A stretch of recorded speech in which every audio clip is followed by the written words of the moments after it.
Dear colleagues, I propose you to start moving towards taking your seats. We will start in 3-4 minutes. So, please, let's start gathering.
Dear colleagues, dear colleagues,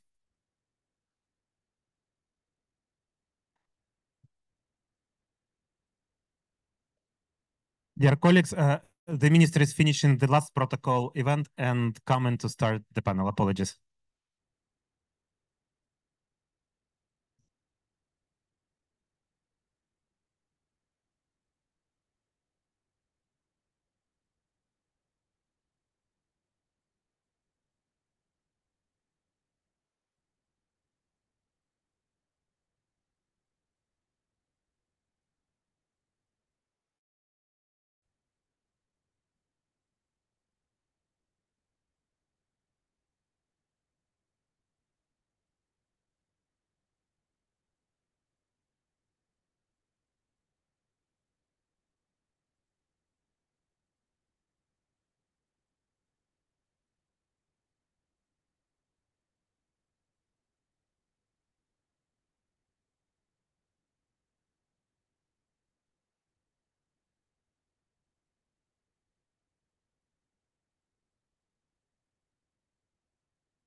guest, yeah, we are starting.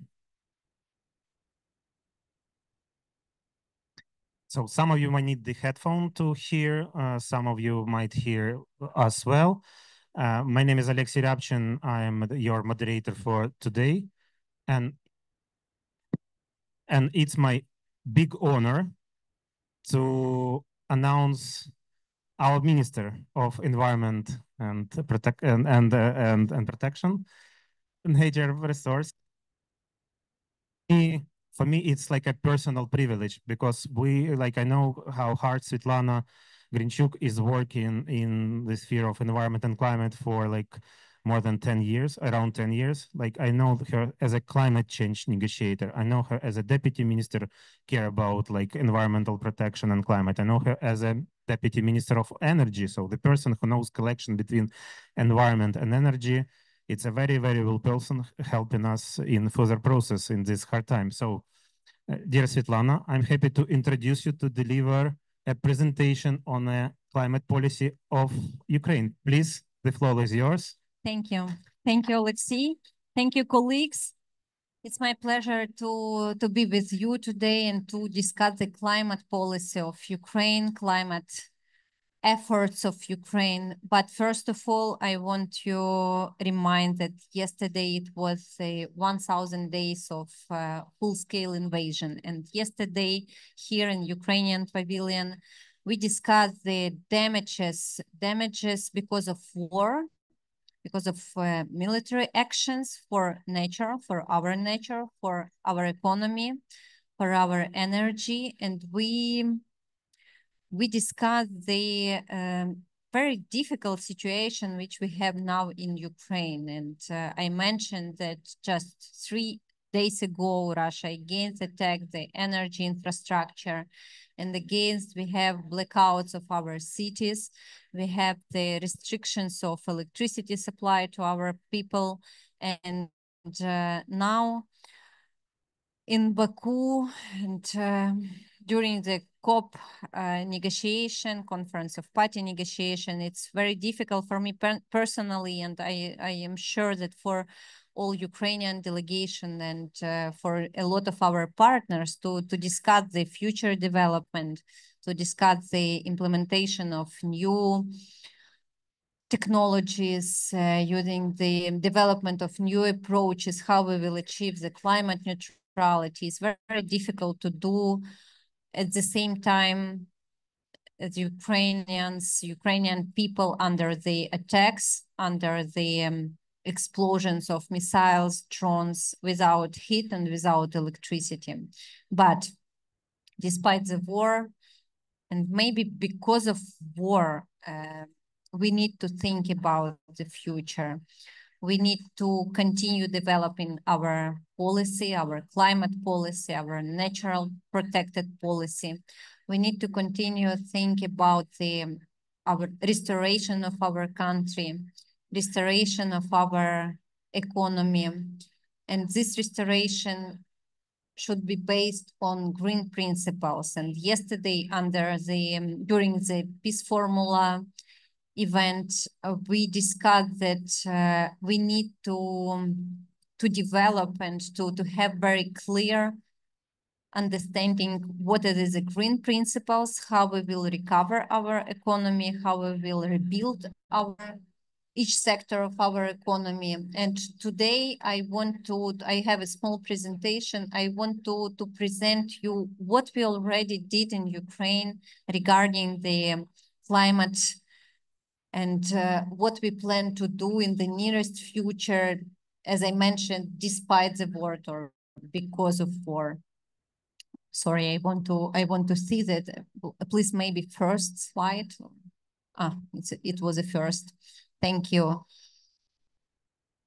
It's difficult to speak about the global warming, about the climate change, because it's not the biggest threat now in Ukraine. We have the biggest threat is a ongoing war, and believe me, the rockets, missiles, and drones is the biggest threat than climate change. But we need to we need to understand that maybe during next few decades, the climate change could be our biggest enemy, like aggressors today, yes. And we need to understand that climate changed in all countries. I remember that few years ago, 10 years ago, when I started my work in climate area, it was very difficult to explain Ukrainians that we need to think about the fighting with climate change, because it was very strange for Ukrainians. We don't have any climate change. It's not a threat for Ukraine, because our territory is not in, we have very comfortable climate, weather, etc. It is not for us. But now all Ukrainians understand that we have the changes because of climate change. And especially in the frontline regions, because it's east of Ukraine, and it's increased the impact of war. The climate changes increase the impact of war. And we need now to start working. We already started, but we need to improve our actions and to mitigate the climate change in Ukraine, and to work in adaptation area, adaptation to climate change. Next, please. And for Ukraine, the implementation of climate policy, it's more difficult than in other countries because of ongoing war. And every time, and before the full-scale invasion, we try to implement the best approaches, and we think how to regulate the emissions of CO2 emissions, and we have very good experience under the Kyoto Protocol how to implement the special projects, how to reduce the CO2 emission in different sectors of our economy. But when we have the permanent attacks and aggression and military actions from Russia, we have additional CO2 emissions because of military actions. And for this moment, we have additional 180 million tons of CO2 equivalent because of war actions. And thank you very much, colleagues. I know that today we have, in this event, we have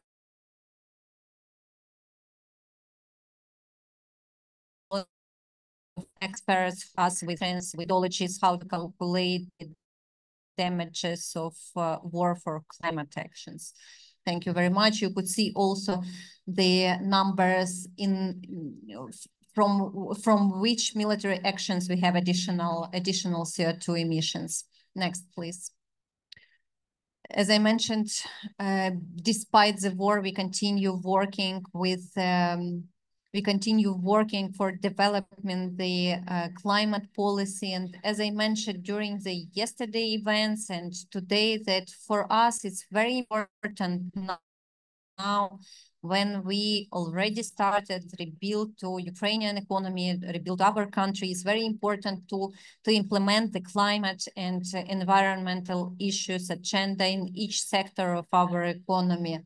And we try to do it developing the legislation based for these actions. For example, we already adopted just a few weeks ago, and I think to our parliament, we adopted the framework climate law. And it was very important for us to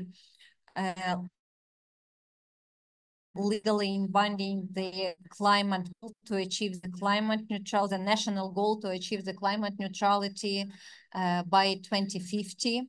And we also updated, and we already started the next updating of our national determined contribution to the Paris Agreement. And as I mentioned today during the national statement, that our next NDC 3.0, it will be not usual NDC like in different countries, in other countries. It will be our investment plan. We need to give to our partners very clear plan how we will rebuild Ukraine and what we need, which support we will need from our partners during this way.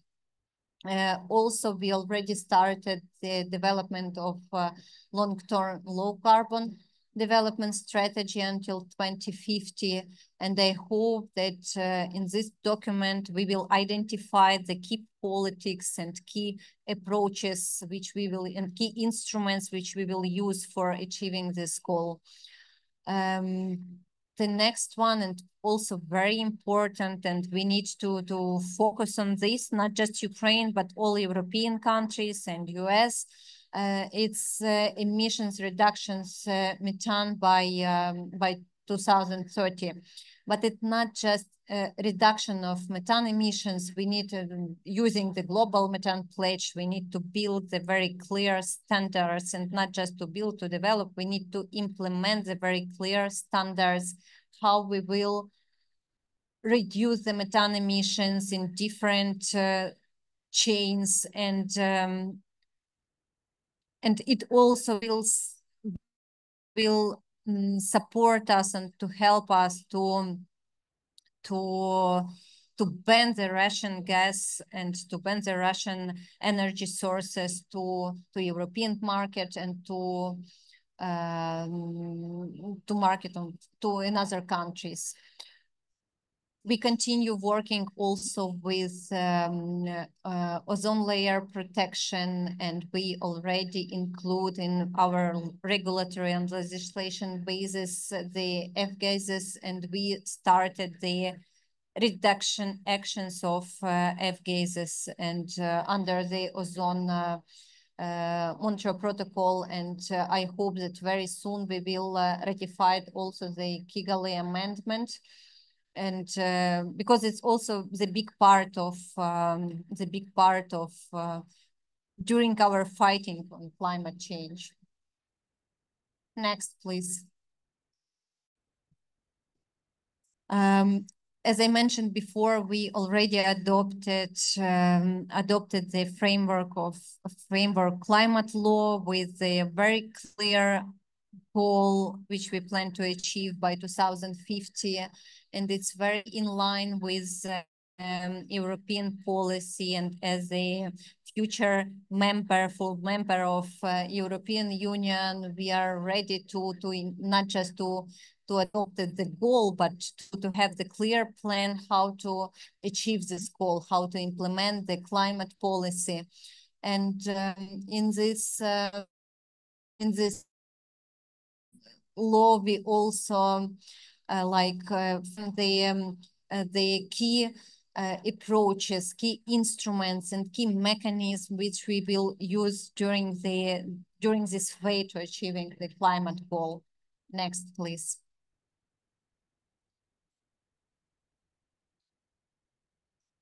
A few words about the long-term low-emission development strategy. It will be focused on renewable energy development. As I mentioned, for us, we see the only one way how to be more resilient and how to be more flexible and how to be more strong, how to build more strong and resilient energy system, because we see that we need to, after the attacks, after the damages, we need to decentralize our energy system. And we see that renewable energy will be like a big part of this future energy mix, and it will help us to be more efficient, more resilient. And we will do under our ministry responsibility, we will build a very clear conditions for the development and increasing renewable energy sources in Ukraine. And of course, energy efficiency, because we need to understand that just decreasing the using of energy sources, we could be more independent, more energy independent. We started also to develop the decarbonization plans for different sectors of our economy, and it will also help us to achieve our goals and to have clear understanding how we will decarbonize our economy. And another approach is another area, but very important one more word about the adaptation measures. We already developed, despite the war, we already developed the three, yes, Victoria, three we chose the 3 pilot regions, and we developed the adaptation plans for these regions in different areas, in different regions of Ukraine, in east regions, west regions, and in central part of Ukraine. And we understand that during the recovery of Ukrainian economy, recovery our country, it will be very important to use the special approaches which will help us to adapt at the same time, to adapt for the climate change. And we see that here we need to be, we need to involve the cities, the regions to this work, and to support them to not just to develop the adaptation plan, but to implement during the rebuilding process. Colleagues, we have a lot of plans, and we will try to implement these plans. We will try to achieve all our goals. And I'm sure that we will do it because 3 years ago, when Russia started their unlawful and unprovoked aggression against Ukraine, they planned to achieve their goals during 3 days. Yesterday, we had 1,000 days. We will continue fighting. We will achieve our victory, and we will achieve all our goals which we adopted and which we have. Thank you very much. Thank you for your support. Thank you for your work. I understand, and I'm sure that just together we will protect our nature, we will protect our people, we will protect our planet, because we don't have planet B, yes? Thank you. Thank you, colleagues. Yeah. Thank you, Minister. And this applause was for the Minister, for her team, which done the tremendous reform, for the members of Parliament, for all the government, for our President, but especially for our soldiers who are fighting on the front line, for us to be here and also fighting for the whole of the climate. While I'm introducing the panel and asking our beautiful panelists to join the panel, I will announce, yeah, please.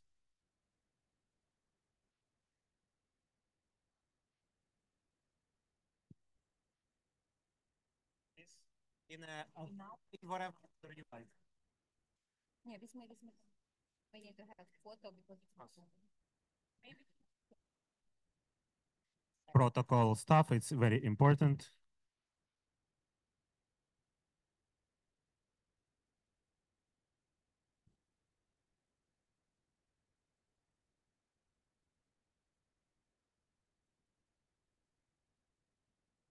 So we have Stefan Wenzel, Parliamentary State Secretary at the Federal Ministry of Economic and Climate Action of Germany.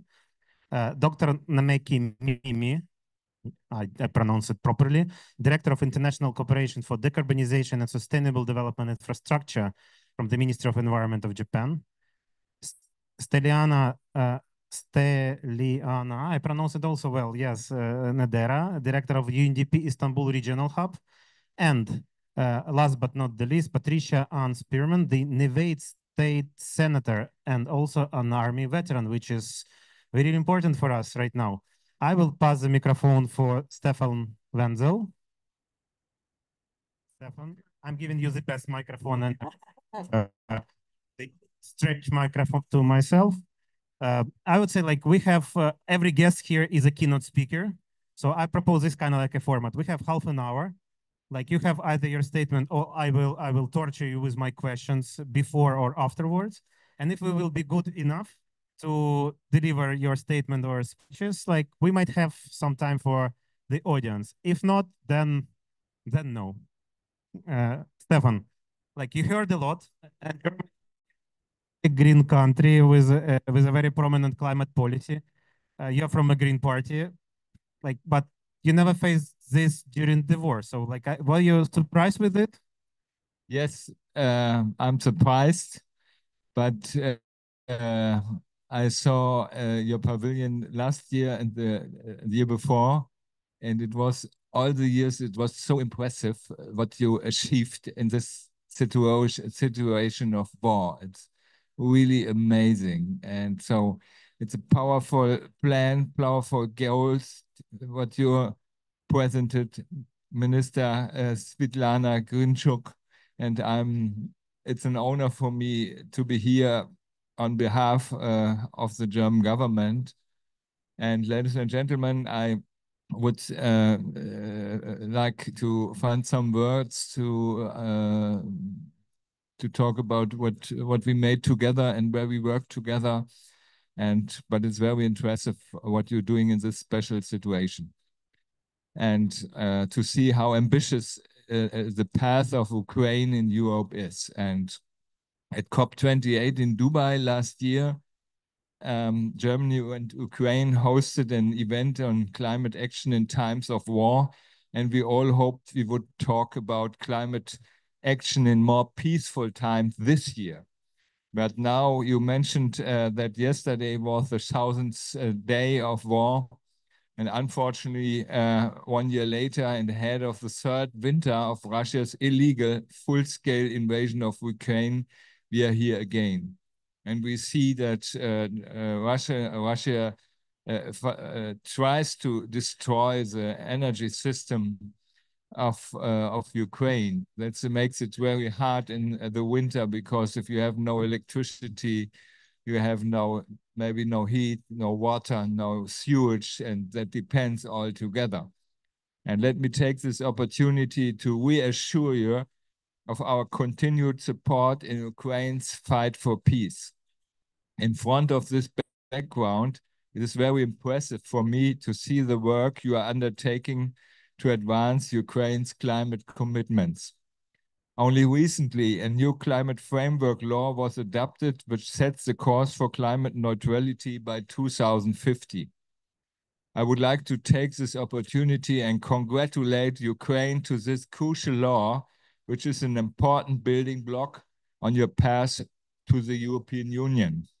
This law is a powerful symbol of our dedication to climate action and building resilience in line with the global climate goals. We know the journey to climate neutrality is a challenging one, even more so for Ukraine, given the complex realities you are faced with. Yet, this commitment speaks to a vision of a resilient and sustainable Ukraine in the European Union, ready to contribute to a green future for all.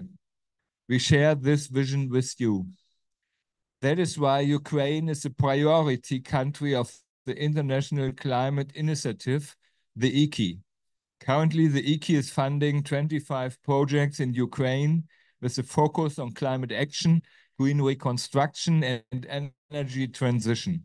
These projects include 13 bilateral initiatives with a total funding volume of 138 million euro.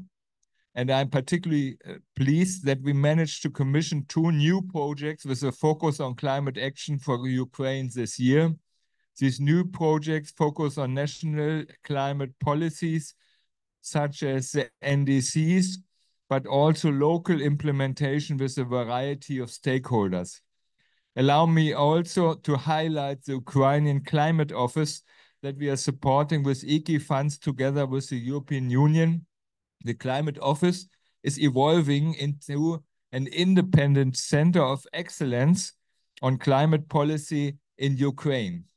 It serves as a crucial hub for coordinating climate action, bringing together stakeholders from government, from the industry, and the civil society to foster collaboration on climate action, because it's collaboration. Collaboration is a very strong power if we want to achieve our goals. Let me give you 2 examples. It supported the development of Ukraine's climate framework law, and it currently supports Ukraine's European Union accession. In line with our cooperation, the German-Ukrainian Energy Partnership, important projects support decentralized renewable energy solutions and energy efficiency. For instance, together with the European Investment Bank, the Renewable Energy Solutions Program supports municipalities with decentralized and sustainable energy, making schools and hospitals also more resilient. Together with the European Union, we supported the Energy Efficiency Fund to also decrease the demand on the energy system. Against the backdrop of Ukraine's planned coal exit and relentless attacks on thermal power plants, we also support the just transition of Ukraine's coal region via the German-Ukrainian Energy Partnership. These examples show how we can combine direct assistance to the energy system under attack with a transition to a decentralized, sustainable, and clean energy system. Implies that Germany stands firmly with Ukraine on this journey. Ukraine's unwavering dedication to its climate commitment, despite the full-scale aggression it faces, is truly inspiring. Together, European partners and all of you here today, we are moving forward in solidarity, working toward a peaceful, green, resilient, and sustainable future. Be assured that we will continue support for Ukraine. Enjoy your discussion today, and let's move forward together towards our shared green future. Thank you very much for your attention.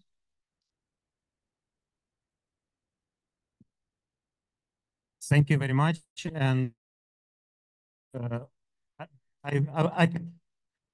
ministry and people who are here working on environment, you mentioned such a great reforms that we did even this last year. So next year at COP in Brazil, you will have another 10 pages of describing the things that we did together. So, and dear colleagues, you see that we have people and speakers from different continents, different countries. So now we are flying to Japan from Germany.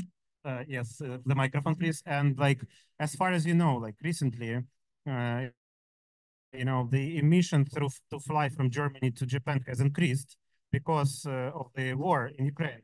Which blocks flight to Japan. And this means that to fly through other peninsula, through other hemisphere, will take you more CO2 emissions. But yet we are in Japan right now from Germany, and we have Dr. Nameki Mimi. Japan is helping us a lot. Like all Ukrainians know police cars, Toyota Prius, which was from our climate cooperation. Also, we have Article 6 bilateral cooperation with Japan, planning projects. So, like, what else can you about our cooperation? Okay. Thank you. Ladies and gentlemen, I'm Mimi Nameki, Director in charge of International Cooperation, Ministry of Environment, Japan. It is my great honor to join such an important occasion here. Thank you for inviting me. On behalf of the ministry, I'd like to explain a bit of the Japan's cooperation work together with Ukraine. Japan and Ukraine, and before that, I'd like to convey our deep respect to your commitment to the global effort to fight against climate change, despite the difficult circumstances. That's the first thing I wanted to say. And now on the Japan-Ukraine side action on the sidelines of COP20.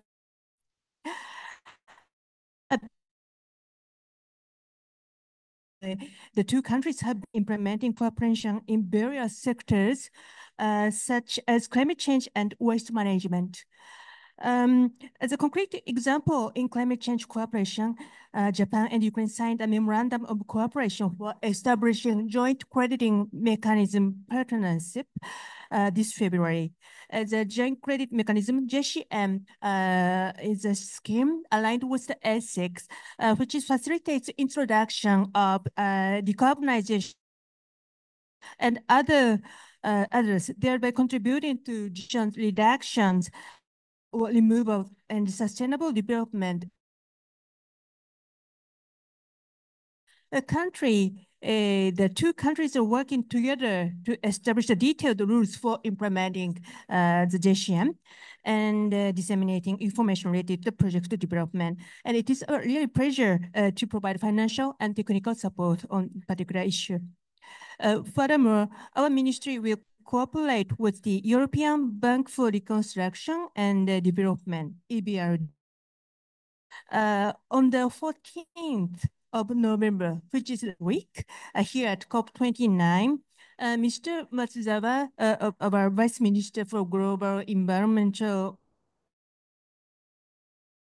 and Mr. Buck Bowman, Vice President of the EBRD, signed a memorandum of cooperation in the field of environmental cooperation and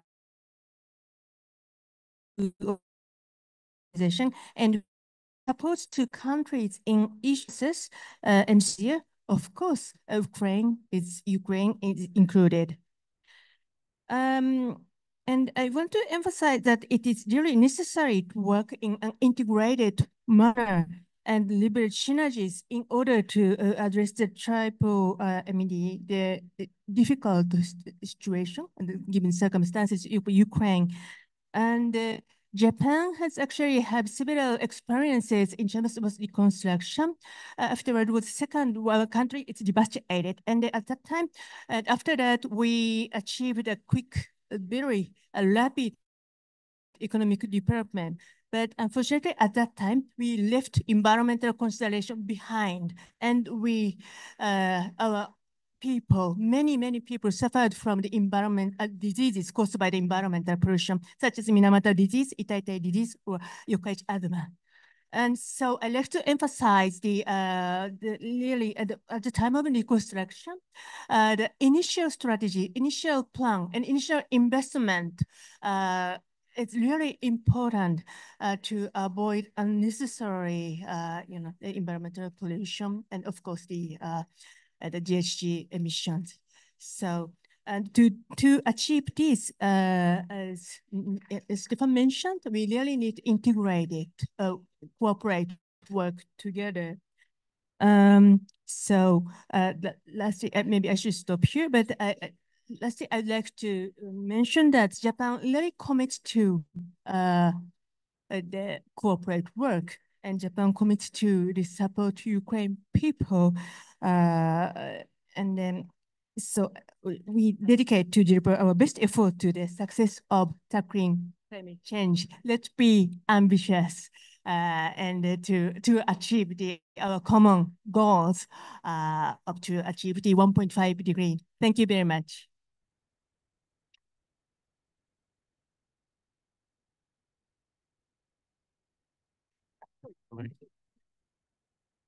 Thank you very much for your support. Like indeed, not a lot maybe here people understand how much Japan support us. So thank you very much on behalf of all Ukrainian people. It's really an enormous job that you and your embassy is doing in Ukraine. Thank you very much.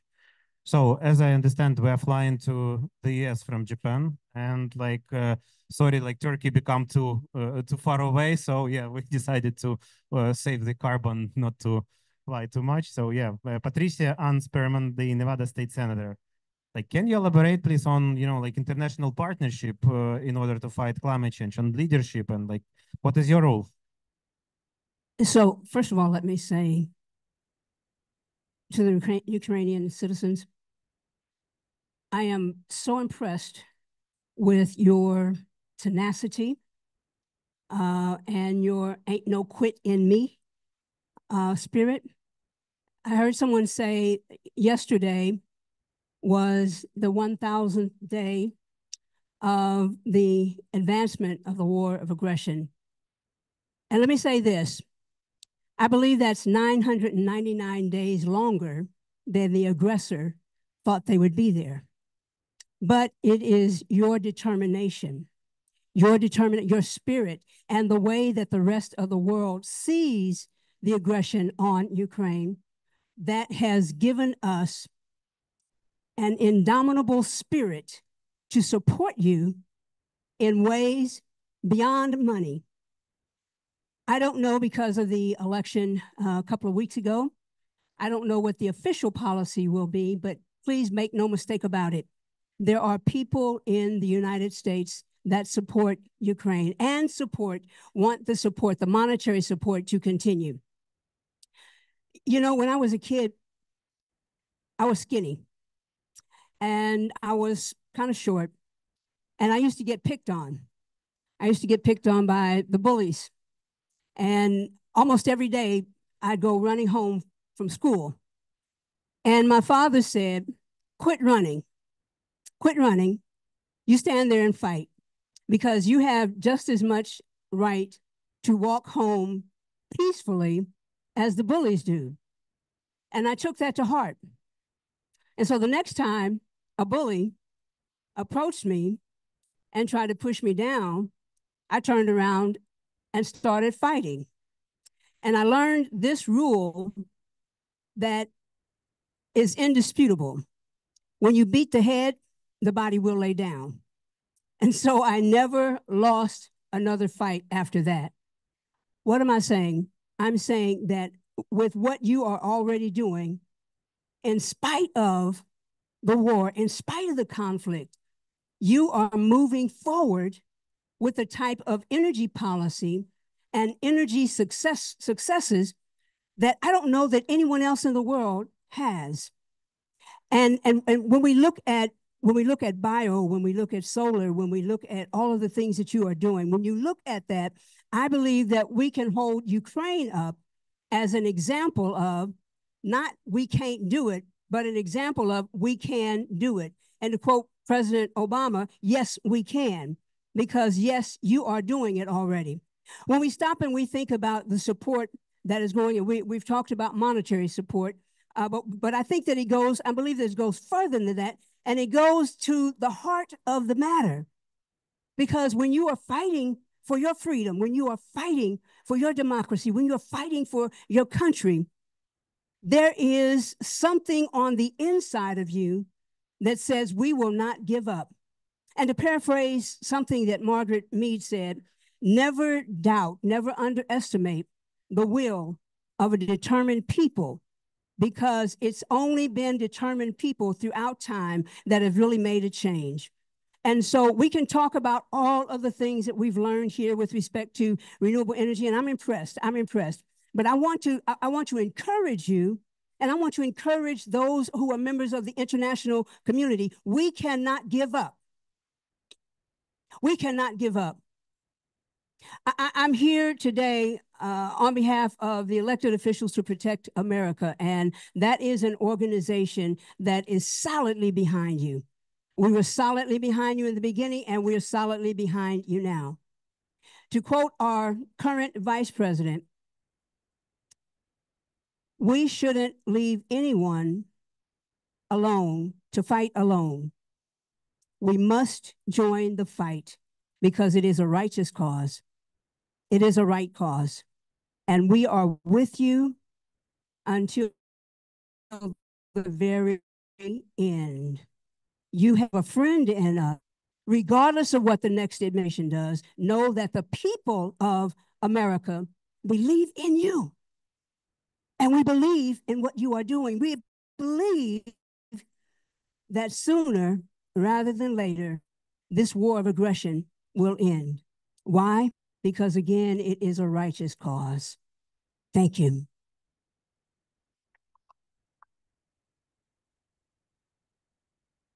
Thank you very much. I have nothing to add, except that I saw that like around 10 people just recorded your speech. And I guess I will be training to set as passionate as you know, like on the speech. Thank you very much. Finally, Istanbul. So we're doing the circle, and I am very proud and honored to be today part of this panel to add the voice of the Nations Development Program team to this conversation.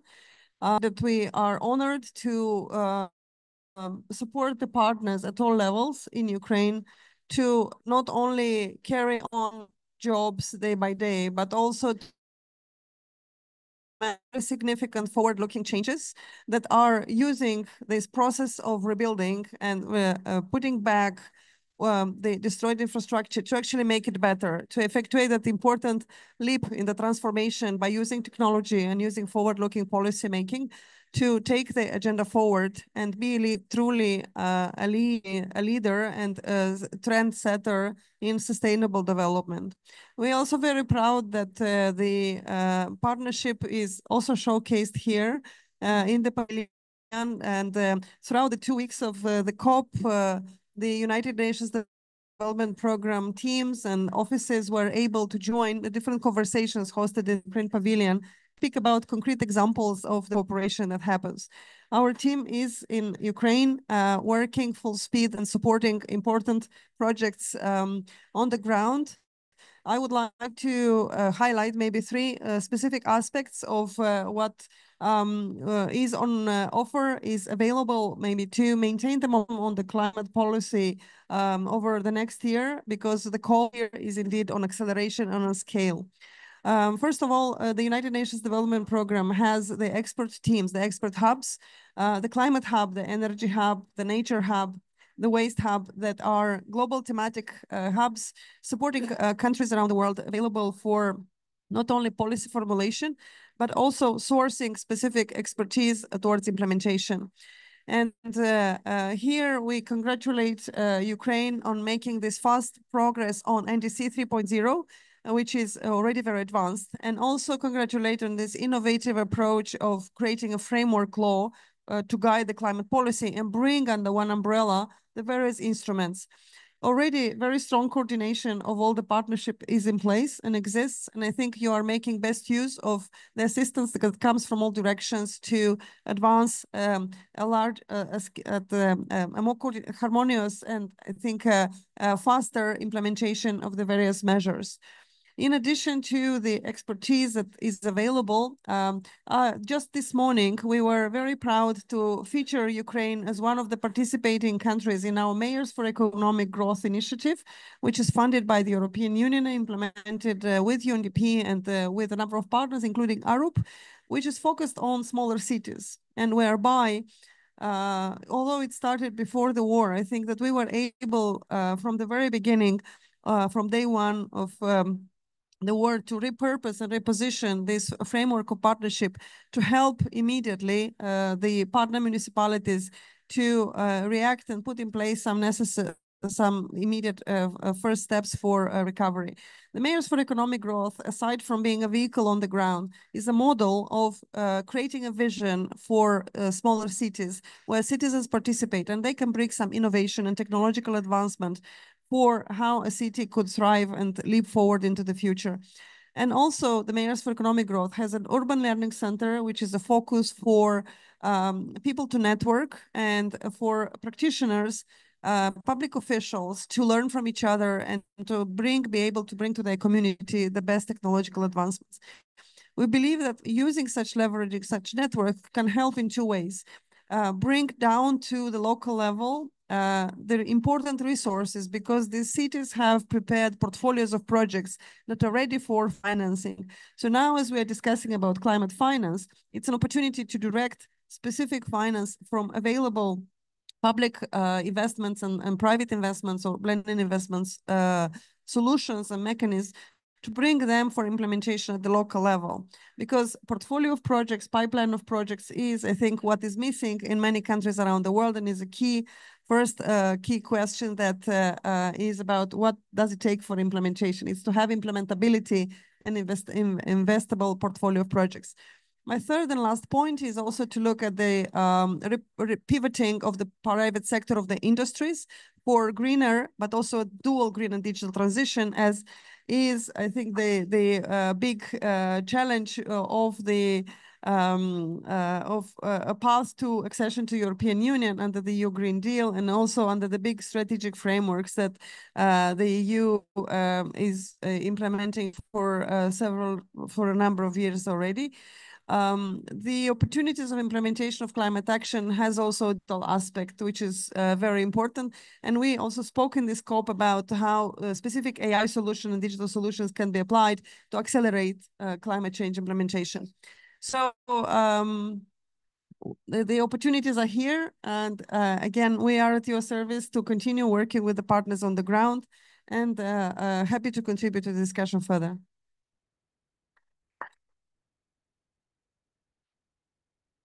I was a bad moderator. I didn't have an opportunity to leave time for a question because we're like exactly on time, and I was being told by our speakers that they need to leave, but you will definitely have a couple of minutes of a cooler discussion with them. But like to summarize, like if my daughter, 40-year-old daughter, and 9-year-old son will ask me, seeing the picture, like, what was this panel about? I would tell to them, you know, like your father together with a lot of Ukrainian working on a better climate, better future for you.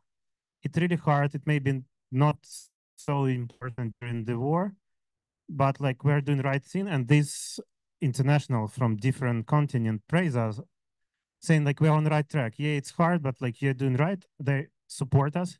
And which more important, they become our friends. They back up us. And like we're on the proper side of a history. So this was what this panel is about. I will not go into technical detail. I want you to have this one single eye impression. So in the last, my request, I would like to ask you to praise my beautiful panelists with an applause. Thank you very much.